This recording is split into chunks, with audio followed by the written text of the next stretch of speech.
So yesterday we have, not yesterday, the past 2 days, we have covered the introduction to the second factor of the Noble Eightfold Path, right intention. And then it briefly covers the 3 types of right intention.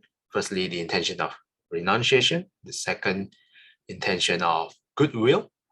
The last one is the intention of harmlessness. Today, we are going to dive deeper into the first type of right intention, the intention of renunciation.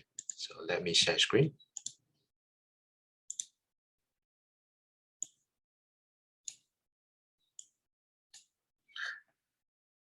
The intention of renunciation. The Buddha describes his teaching as running contrary to the way of the world. The way of the world is the way of desire. And the unenlightened, me, all of us, who follow this way, flow with the current of desire. Seeking happiness by pursuing the objects in which they imagine they will find fulfillment. The Buddha's message of renunciation states exactly the opposite. The pull of desire is to be resisted and eventually abandoned. Desire is to be abandoned not because it is morally evil, but because it is a root of suffering. Thus, renunciation, turning away from craving and its drive from gratification, becomes the key to happiness, to freedom from the hold of attachment. Okay, so I really like this sentence here. Desire is to be abandoned, not because it is morally evil, but because it is a root of suffering. So initially, when I start to encounter Buddhism, I also had this question, like, doesn't whatever I desire give me happiness, and what's wrong with it? So, but as we dive deeper into this text, we will find out. Do you guys have similar question? What's wrong with having my favorite food? Having a good, aircon, a comfortable place to live. Yeah. What's exactly wrong with it?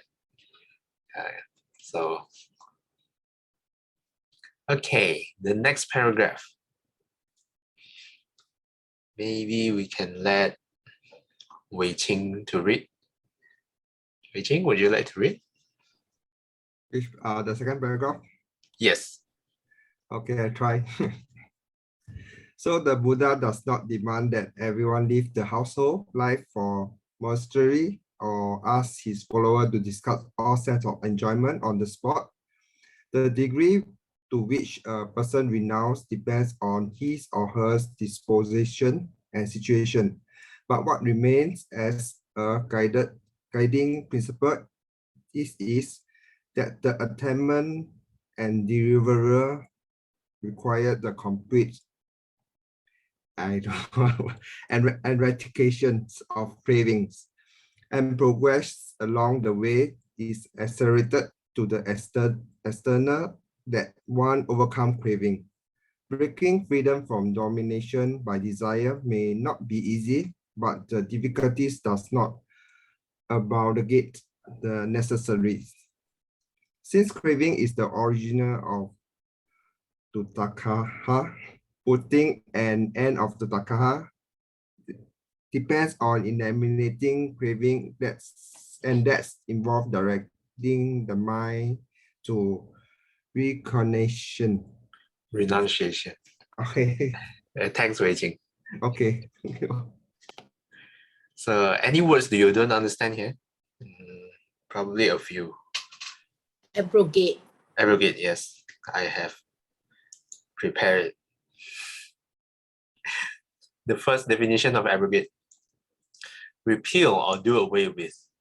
The second one, evade, a responsibility or duty. So synonyms: repudiate, revoke, repeal, rescind, overturn, overrule, override. So let's go back to the sentence.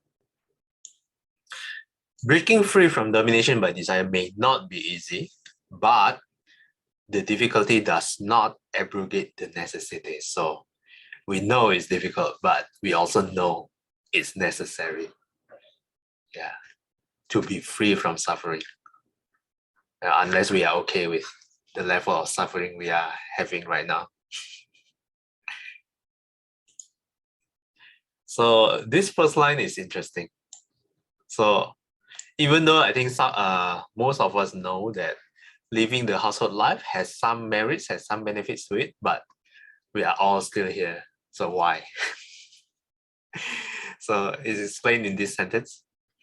The degree to which a person renounces depends on his or her disposition and situation. So yeah, we cannot blame our own intention, but probably some kind of conditions don't allow us. You know, maybe we have parents to take care of, and maybe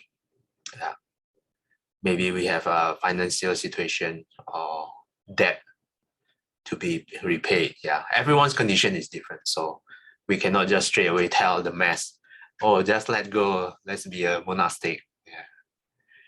And even if they do, because we tell them, but if their heart is not strong enough, eventually there's a high chance that they will disrobe anyway. So that's how I feel about it, about going to the monastics life. And what remains as a guiding principle is this. Okay, so there is a principle that we can always follow.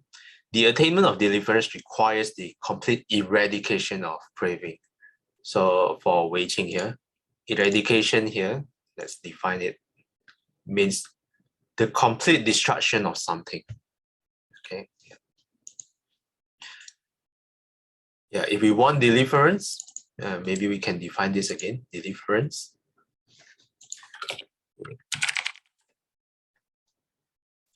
The action of being rescued or set free. Okay, this is the first definition. The attainment of deliverance requires the complete eradication of craving, and progress along the path is accelerated to the extent that one overcomes craving. So in a way, the monastics, they are the one who have really want to try to overcomes craving. So that's why they went that way. Yeah. So any comments or questions for the first two paragraphs? Do you find this relatable?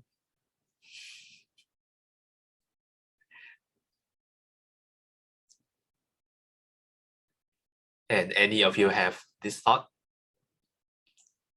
Live the household life for the monastery.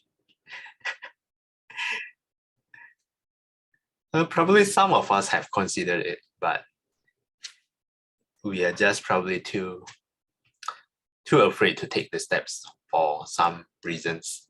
It could be personal and could be our situations. So anyone would like to share? Okay, second.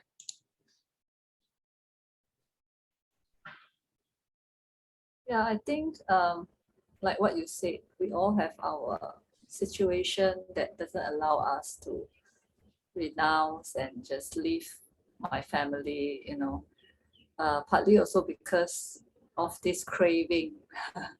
Yeah, that's the root, right? So although we know that we understand what the Buddha say is true, but I think we are still bounded by all these, you know, attachment and craving, so we can't. But I think for householders like us, instead of like physically renounce, you know, like leave the family and put on the rope, probably we can renounce our mind, our body, speech, and mind. That means we work towards, you know, enlightenment still, to be free from suffering in our own way, while still being, you know, in a householder, although it's more difficult, but I think that is what we should practice, right? So when you say renounce body, speech, and mind, do you refer specifically to like unwholesome actions? Yeah, that means we still follow what the Buddha's advice of getting rid of the unwholesomeness. And of course, probably at the beginning stage, we just accumulate merits and we want to have a better rebirth. We want to cultivate so that we can plant wholesome seeds. We can have good karma. Even in this life, I can't attain Nibbana, but I still want to keep practicing and keep trying. So I should accumulate merits in this way so that probably in future, in my next life, there are better conditions for me to really renounce and practice as a monastic. Yeah. Okay, thanks again. And don't look down on yourself. Who says you cannot attain Nibbana in this life? It is hard, but I will try. Okay, that's good. Okay, thanks again for sharing. So maybe we can cover 2 more paragraphs. So the next paragraph, how about Sister Shomi? Would you like to read?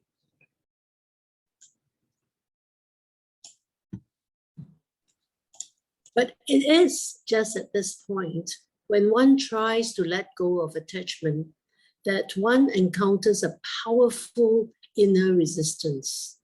The mind does not want to relinquish its hold on the objects to which it has become attached. For such a long time, it has been accustomed to gaining, grasping, and holding, that it seems impossible to break these habits by an act of will. One might agree to the need for renunciation, might want to leave attachment behind. But when the call is actually sounded, the mind recoils and continues to move in the grip of its desires. Thank you, Shomi.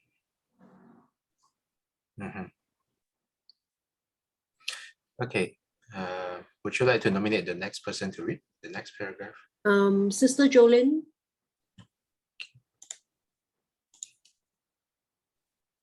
Thank you, Sister Shumei. So the problem arises of how to break the shackles of desire. The Buddha does not offer us a solution, the method of repression, the attempt to drive desire away with a mind full of fear and loathing. This approach does not resolve the problem, but only pushes it below the surface, where it will continue to thrive. The tool the Dharma holds out to free the mind from desire is understanding. Right? The real renunciation is not a matter of pushing ourselves to give up things still inwardly cherished, but of changing our perspective on them so that they no longer bind us. When we understand the nature of desire and when we investigate it closely with very keen attention, desire falls away by itself without the need for struggling, without the need for struggle. Thanks, Jolene. Thank you.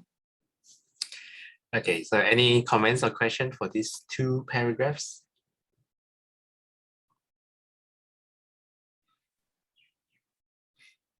Yes, Jolene.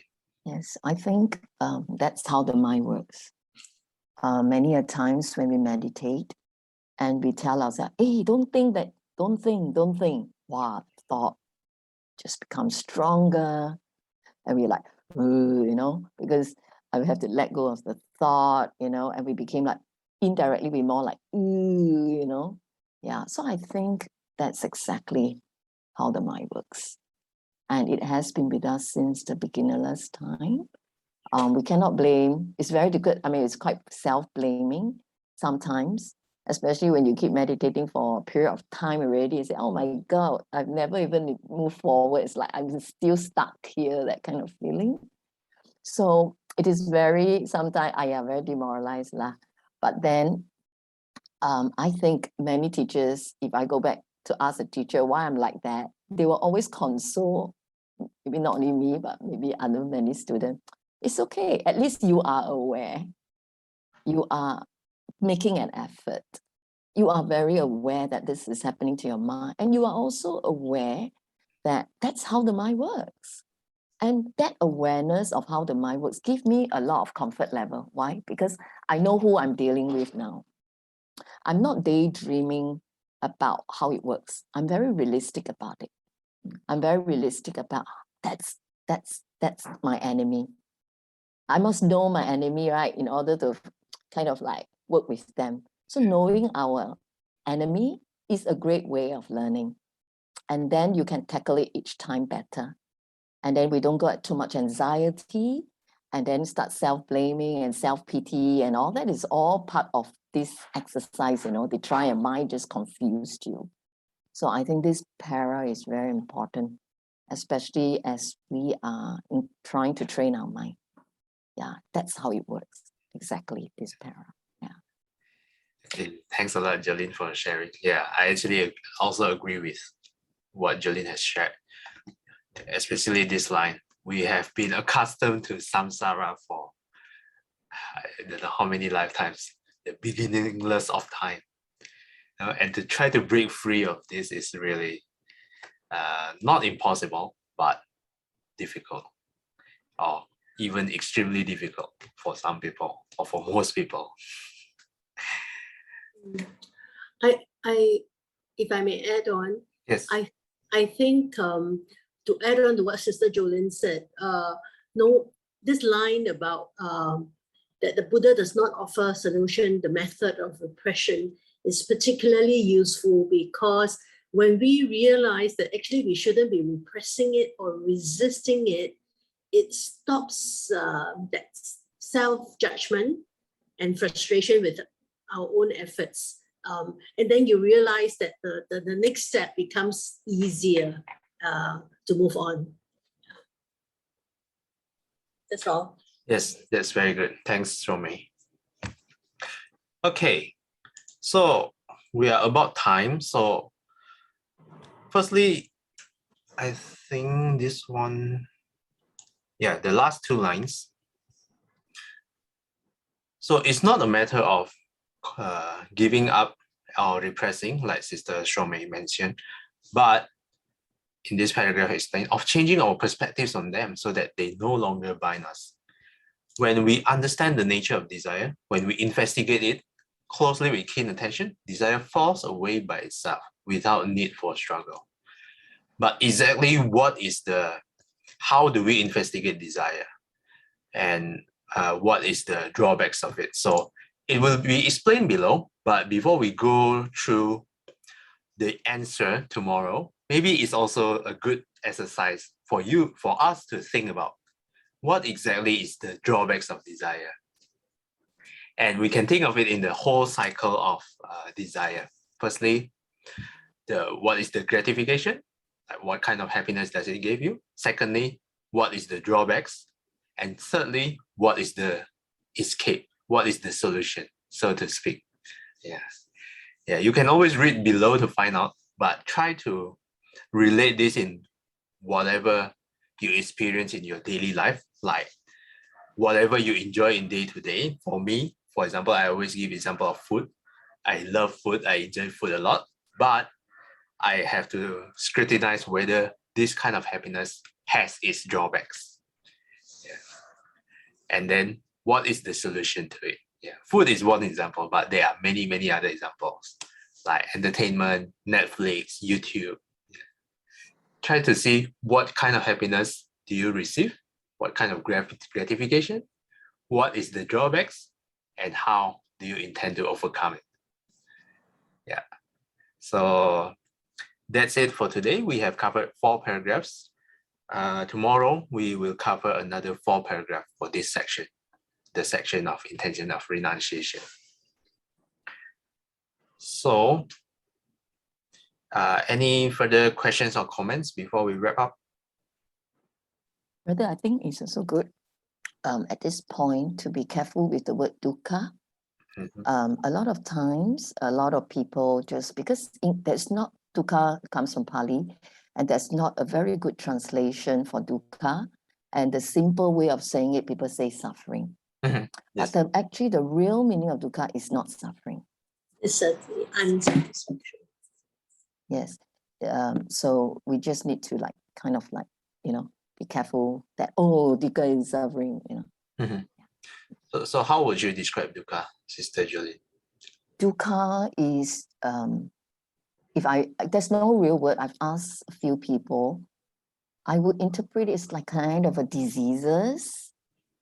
I can't interpret it very well, but it's like inborn diseases we have, but we don't know about it. We haven't even investigated very well, and it brings a certain kind of leading us to pain.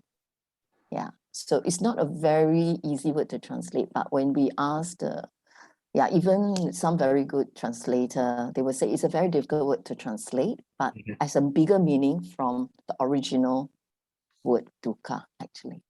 Yes. Yeah, this one I also agree with Sister Jolene. There are some words that are just there is no equivalent words in other languages. So dukkha is one of it. So it's actually defined pretty well in the introduction of this. So let me try to search.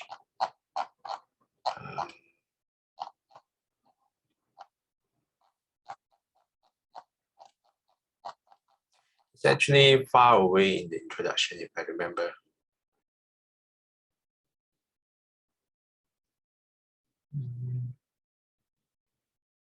Yeah.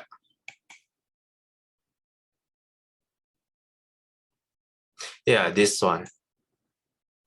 The Pali word is often translated as suffering, but it means something deeper than pain and misery. It refers to a basic unsatisfactoriness running through our lives, the lives of all but the enlightened. So those of you who are interested, you can explore back to this paragraph. I feel like it's defined pretty well here. So thanks, Sister Jolene, for the comment. Anyone else? Okay, if not, then let's do a dedication. Dedication of merits. Please recite together with me. 愿消三障诸烦恼，愿得智慧真明了，普愿罪障悉消除，世世常行菩萨道。阿弥陀佛。Okay. Till we meet again, may we be guided by the Buddha, the Dhamma, and the Sangha.